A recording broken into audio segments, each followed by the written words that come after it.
नमस्कार, सुदर्शन न्यूज में आपका स्वागत है। मैं हूं मुकेश कुमार और आप देख रहे हैं जवाब तो चाहिए। जवाब तो चाहिए में आज हम बात करेंगे बिहार में वंदे मातरम पर चल रही राजनीति की। पिछले साल 30 जून को बिहार विधानसभा के सत्र के समापन के अवसर पर राष्ट्रीय गीत वंदे मातरम बजाया गया तो पूरा सदन गीत के सम्मान में परंपरा अनुसार खड़ा हुआ, लेकिन आरजेडी विधायक सऊद आलम बैठे रहे। साथ ही विधायकों के कहने पर भी वो बैठे ही रहे और राष्ट्रीय गीत का अपमान करते रहे। बाद में जब उन्होंने मीडिया से बैठे रहने की बात पर सवाल पूछा गया, कारण पूछा गया, तो आलम का जवाब था कि भारत अभी हिंदू राष्ट्र नहीं हुआ है, इसलिए वो वंदे मातरम को सम्मान नहीं दे सकते।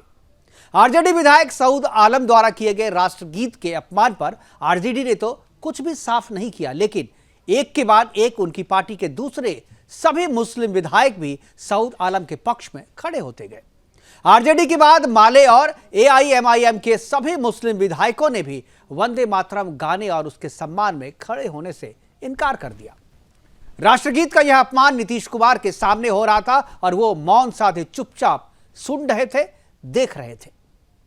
केवल मौन ही नहीं साध रहे थे, बल्कि जिस दिन यह अपमान हुआ उसके ठीक 42वें दिन वो भी राष्ट्रगीत का अपमान करने वाले मुस्लिम विधायकों के साथ जाकर खड़े हो गए और राष्ट्रगीत के अपमान से एक कदम आगे बढ़ते हुए समापन के अवसर पर इस गाने की परंपरा को ही समाप्त कर दिया। 5 अप्रैल को समाप्त हुए बिहार विधानसभा सत्र के समापन पर वंदे मातरम नहीं गाया गया, उसकी जगह शेरशाह सूरी की वंदना करने वाली बिहार का राज्य गीत बजाया गया। वंदे मातरम का विरोध करने वाले इस राष्ट्रगीत को हिंदू राष्ट्र और भारत माता की पूजा से जोड़ते हुए इसका बेतुका विरोध करते हैं। आज हम अपने प्रोग्राम में यह चर्चा करेंगे और अपने पैनलिस्ट से यह जानने का प्रयास करेंगे कि वंदे मातरम के विरोध को राष्ट्रद्रोह क्यों ना माना जाए। क्या मुस्लिम विधायकों के विरोध के कारण विधानसभा में वंदे मातरम गाना बंद करना मुस्लिम तुष्टीकरण की पराकाष्ठा है? संविधान से ऊपर इस्लाम को मानने वाले मुस्लिम विधायकों के लिए क्या सदन के दूसरे नियम भी बदल दिए जाएंगे?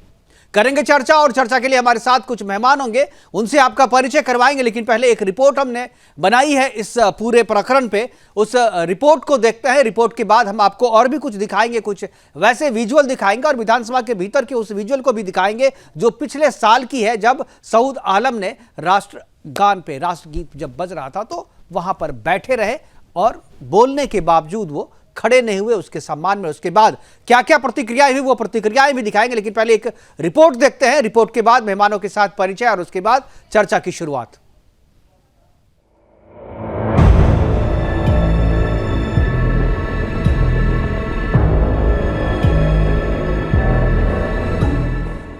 वंदे मातरम, जो किसी भी देशभक्त भारतीय के लिए ऊर्जा का एक ऐसा स्रोत है जो भारत माता के स्वाभिमान के लिए अपनी अंतिम सांस को तब तक रोक कर रखता है जब तक दुश्मन धाराशाही ना हो जाए। वंदे मातरम ये एक ऐसा शब्द है जिसने युवाओं के बीच राष्ट्रवादी भावना को बढ़ाने में बेहद महत्वपूर्ण भूमिका निभाई थी। अनगिनत शहीद, जिनमें भगत सिंह, सुखदेव, राजगुरु, रामप्रसाद बिस्मिल शामिल थे, वंदे मातरम गाते हुए फांसी के फंदों पर झूल गए थे। वंदे मातरम जो पूरे देश में राष्ट्रवाद का प्रतीक बन गया है, आज उसी वंदे मातरम को बोलने में बिहार सरकार को शर्म आ रही है। दरअसल 2022 में बिहार विधानसभा के मानसून सत्र के आखिरी दिन सदन की कार्रवाई समाप्त होने के बाद वंदे मातरम के लिए सभी विधायक खड़े हुए, लेकिन ठाकुरगंज से आरजेडी विधायक सऊद आलम खड़े नहीं हुए। जब इस पर आरजेडी विधायक सऊद आलम से जवाब मांगा गया तो आरजेडी विधायक आलम ने कहा कि यह हिंदू राष्ट्र नहीं है और संविधान में वंदे मातरम बोलने की जबरदस्ती भी नहीं है। जिसके बाद अब बिहार सरकार में वोट बैंक की राजनीति के दबाव में वंदे मातरम बिल्कुल बंद करा दिया गया।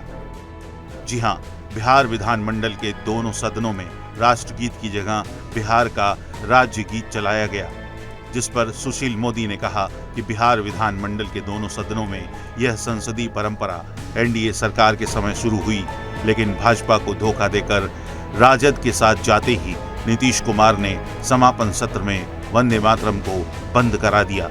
बिहार के राज्य गीत पर कोई आपत्ति नहीं है, लेकिन यह राष्ट्रगीत का स्थान नहीं ले सकता। नीतीश कुमार ने एक वर्ग विशेष को खुश कर सत्ता में आजीवन बने रहने की मंशा से राष्ट्रगीत का तिरस्कार किया है। अब सवाल ये है कि अगर अजान के लिए बिहार में विधानसभा सत्र की कार्रवाई रुक सकती है तो राष्ट्रभक्ति गीत से समस्या क्यों? Bureau report, Sudarshan news.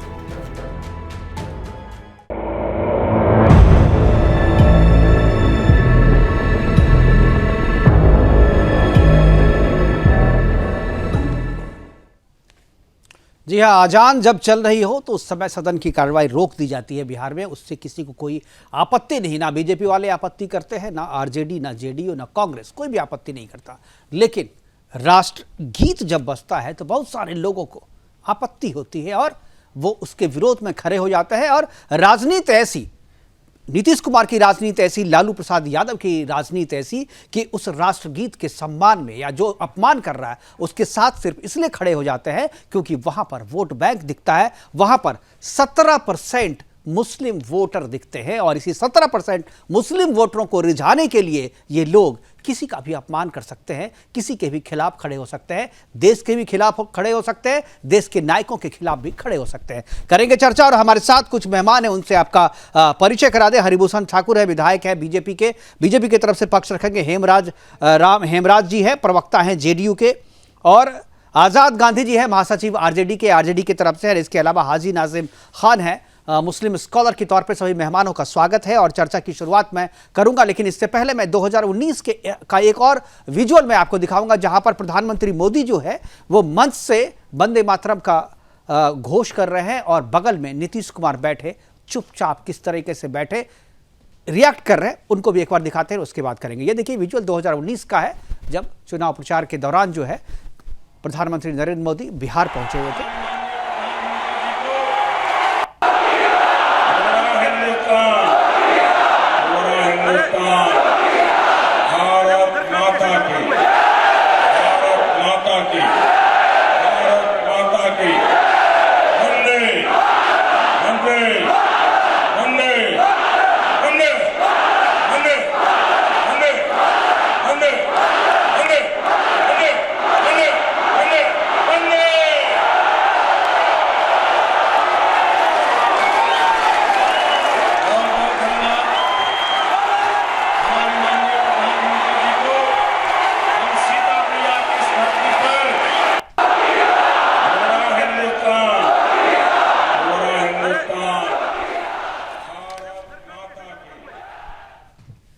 बिल्कुल, ये तस्वीर मैंने आपको इसलिए दिखाई ताकि आपको पता चल सके कि वंदे मातरम से नीतीश कुमार का विरोध कोई नया नहीं है।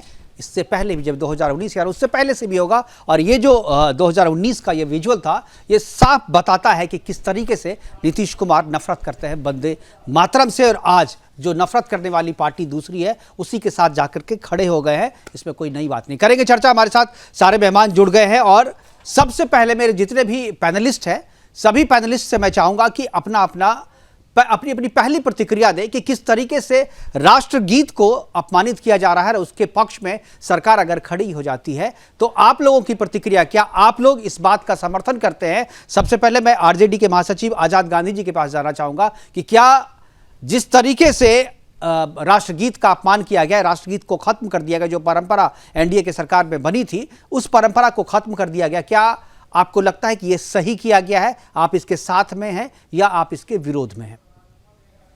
आजाद गांधी जी। कि हम लोग देशभक्त नहीं है। अगर सबसे ज्यादा भारत में अगर देशभक्त है तो ये जो फ्रंट जो देख रहे हैं, यूपीए फ्रंट है, जो देश की आजादी के लिए त्याग और बलिदान सब किया है इन्होंने।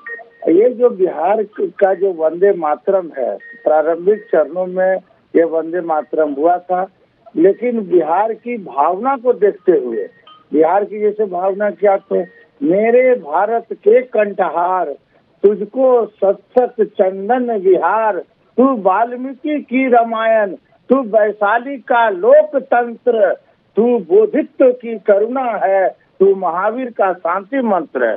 मेरे कहने का मतलब, और इसकी अगली लाइन भी तो बोलिए सर, इसकी अगली लाइन भी तो है, तू आर्यभट्ट तू शेरशाह सूरी। तो बोल रहे हैं तो वो भी तो बोलिए। शेरशाह सूरी की वंदना में आप लगे हुए, तू आर्यभट्ट तू शेरशाह सूरी। अरे आप ठीक है, आप गाइए, मुझे इससे विरोध नहीं है, राज्य गीत से किसी को विरोध नहीं है। विरोध है वंदे मातरम के खत्म किए जाने से। हम वंदे मातरम, देखिए मैं अभी भी कह रहा हूँ, अंत समय तक कहूंगा कि मैं वंदे मातरम का विरोधी नहीं हूँ, लेकिन हम एक चीज का समर्थन है कि बिहार की प्रतिभा को हम पटल पर लाना चाहते हैं। हम मुख्यमंत्री जी को बधाई देना चाहते हैं कि 2012 में ये गीत की रचना सत्यनारायण द्वारा लिखी गई थी और हरि प्रसाद चौरसिया जी और शिव कुमार शर्मा जी द्वारा यह रचित था, जिसमें बिहार का जितने भी महापुरुष है इन तमाम तथ्यों को इस गीत के माध्यम से दर्शाया गया है कि गीत से यह बोध होता है। आजाद जी आप बिल्कुल सही कह रहे हैं, मैं आपसे सहमत हूं। मुझे बिहार के राज्य गीत से कोई आपत्ति नहीं है और मुझे लगता है जितने भी पैनलिस्ट यहाँ पे हैं किसी को कोई आपत्ति नहीं होगी।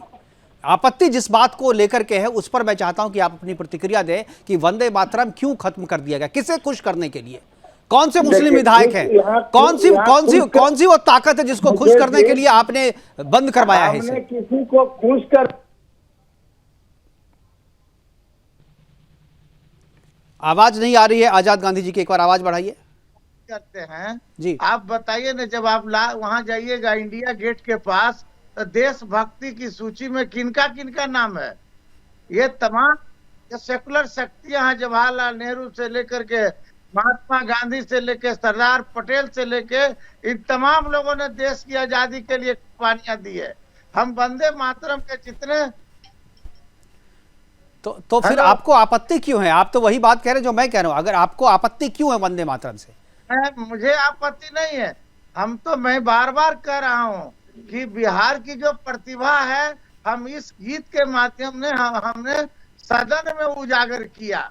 ये इसमें तो किसी को आपत्ति नहीं होनी चाहिए। अगर आपत्ति करते तो हमको सऊद आलम के विरोध करने से पहले ये अस्मिता आपको नहीं जगी थी क्या? जब 30 जून 2022 को सऊद आलम ने जब वंदे मातरम का विरोध किया था तभी आपको बिहार की अस्मिता याद नहीं आई कि तो 2012 में ही बन गया था ये राज्य गीत? तो 2012 के बाद क्या सरकार सो रही थी? 2012 के बाद से क्यों नहीं चलाई विधानसभा में? जब सऊद आलम ने जब विरोध किया वंदे मातरम का तब आपको याद आया कि बिहार का राज्य गीत यहां पर बजाया जाना चाहिए। ये सारी चीजें, जनता बेवकूफ नहीं है आजाद जी, जनता बेवकूफ नहीं है, जनता सब जानती है और वो सबक भी सिखाती है। और आप लोग जो कर रहे हैं जनता आपको सबक सिखाएगी।